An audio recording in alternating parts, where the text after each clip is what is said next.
97% de la zone maritime française est dans les Outre-mer. La France est la deuxième puissance maritime mondiale. À peu près 10-11 millions de kilomètres carrés.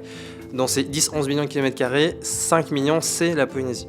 Et en fait, si tu enlèves tous les territoires ultramarins de la France représente que 3% de sa ZEE. Donc en fait, quand on parle d'océan, la France ne peut pas en parler sans nous. Particulièrement le peuple polynésien, parce qu'on est un peuple de l'eau et que ça représente encore une fois la moitié, voire un petit peu plus. Il y a une très grande inégalité et une très grande injustice parce que tout ce qui va tourner autour de l'océan, vous regardez les ONG françaises, vous regardez qui en parle, ça va être quasiment que des gens issus de l'Hexagone et ça c'est pas normal. Donc moi je fais ce constat là aussi et j'ai souvent du mal à me faire de la place là-dedans. Venir militer pour ça en Hexagone, c'est extrêmement compliqué. Tout est à mes frais de vivre à Paris, d'être venu à Paris. Ça coûte extrêmement cher. Chez moi, j'ai pas vraiment besoin d'argent. Enfin, chez nous, on a des arbres autour, la nourriture, elle pousse autour de nos maisons, c'est pas très compliqué. Ici, il faut quasiment tout acheter. Le prix pour militer pour les Outre-mer, les gens d'Outre-mer sont beaucoup plus grands que les gens d'ici.